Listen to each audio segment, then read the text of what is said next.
Привет, это Спрос. Сегодня в видео я поразмышляю, а еще соберу интересный девайс.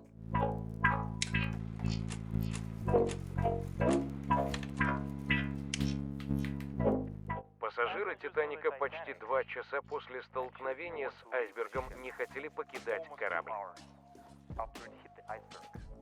Люди думали, что «Титаник» непотопляем. Спасательные шлюпки остались наполовину пустыми, только в последние полчаса люди начали паниковать. Но к тому времени уже было слишком поздно. Недавно на выступлении Дуров говорил об утрате цифровой свободы в сети, о слежке, цензуре, законах, которые под благовидным предлогом отбирают базовые права. Но я хочу сказать вещь, из которой вырастет все остальное видео. Свобода в интернете бессмысленна, если у вас нет свободы над железом. Можно сколько угодно защищать шифрование в мессенджере, но если устройство в вашей руке подчиняется не вам, а удаленному серверу корпорации, разговор о свободе уже проигран. На первый взгляд может показаться, что все в порядке, все работает, но мы теряем контроль точно так же, только уже в мире физических устройств.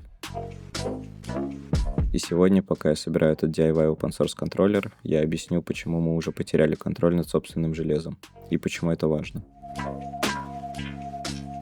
Корпорации уже давно диктуют, что мы будем видеть в ленте, алгоритмы анализируют наши интересы ради того, чтобы подороже продать нас рекламодателю, а нам просто скармливают рекламу с контентом.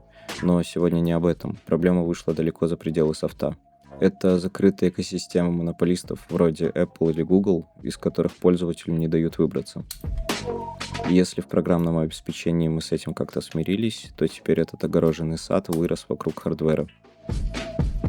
Компании начали диктовать свои правила при выборе железа, и это цензура на уровень ниже.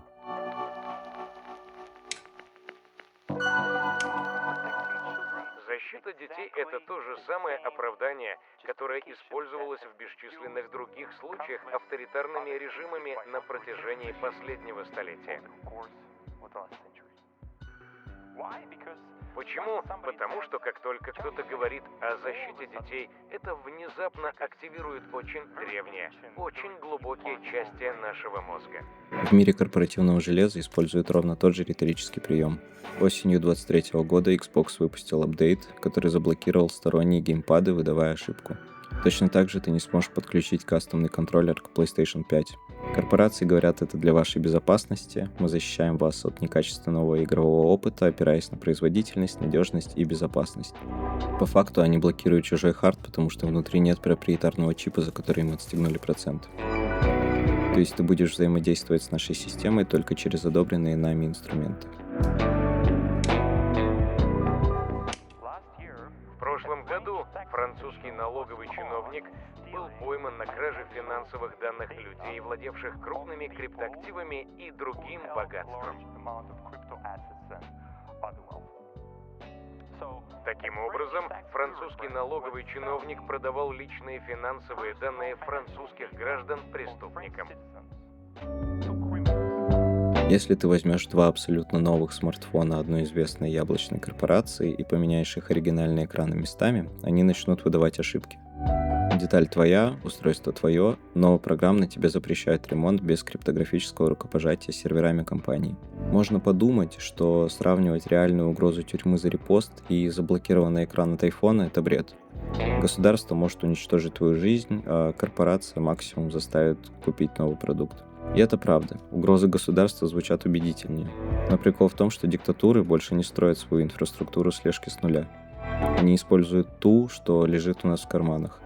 Когда корпорация внедряет парс-пейринг и запрещает девайсу работать без одобрения удаленного сервера, она создает идеальную, неотключаемую трубу. Инфраструктуру принудительного доверия. Когда ты соглашаешься на железо, которое обязано звонить домой, ты отдаешь ключи от своей приватности. И какая разница, кто в итоге воспользуется этой трубой? Жадная корпорация ради прибыли или чиновник, который запросит твои логи? Разница между «нам не разрешают починить телефон» и «за слова нас могут посадить» действительно огромна. Но начинается все в одной точке. Кто-то другой решает, что происходит с твоей вещью и твоими данными, хотя владельцем вроде как являешься ты. На самом деле проблема шире, чем кажется. Самый яркий пример борьбы за право на ремонт сейчас разворачивается в сельском хозяйстве. Фермеры покупают тракторы John Deere за сотни тысяч долларов, но не имеют права сбросить ошибку двигателя или заменить копеечный датчик.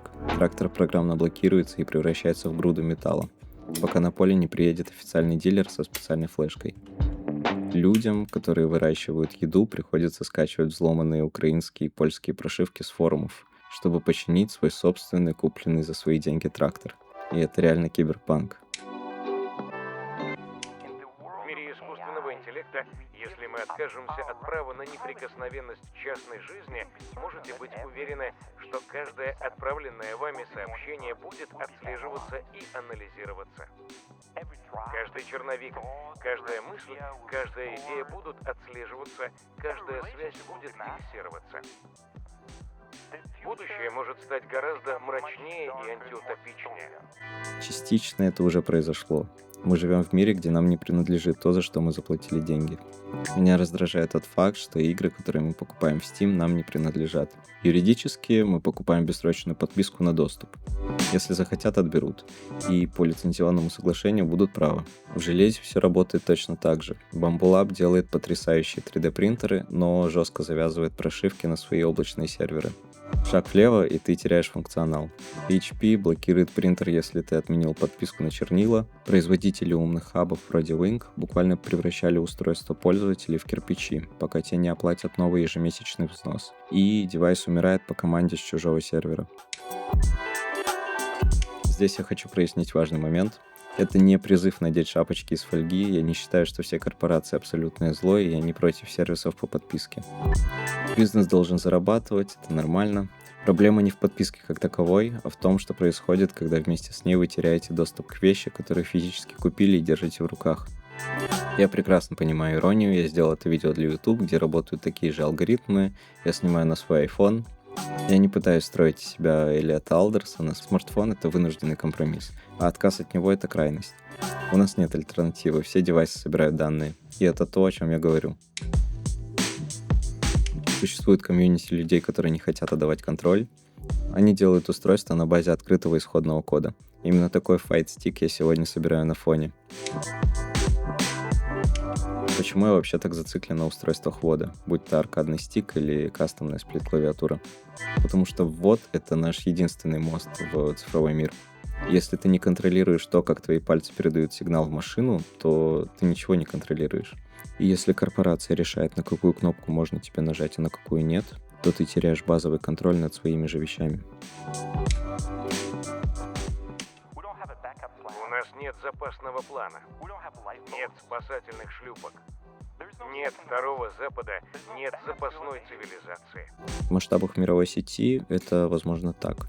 Но на уровне железа мы все еще можем строить свои спасательные шлюпки. Цифровая свобода — это не только защищенные мессенджеры и VPN. Свобода бессмысленна, если ты не можешь к ней прикоснуться. Я думаю, вы заметили, как с каждым годом гайки закручиваются все сильнее. Мы теряем контроль не в один день. Это происходит постепенно, с каждым новым обновлением, где нам запрещают менять детали, с каждым новым пользовательским соглашением. И поэтому вернуть себе эту свободу после одного красивого выступления со сцены не выйдет. Это долгий процесс. Систему можно только пересобрать своими руками. Если твой девайс не работает без интернета, без стороннего сервера или ежемесячной подписки, то он тебе не принадлежит. Настоящая независимость начинается с железа, которое ты можешь разобрать, модифицировать, и чей код ты можешь прочитать от первой до последней строчки. Лайки, дизлайки, комментарии. Пока.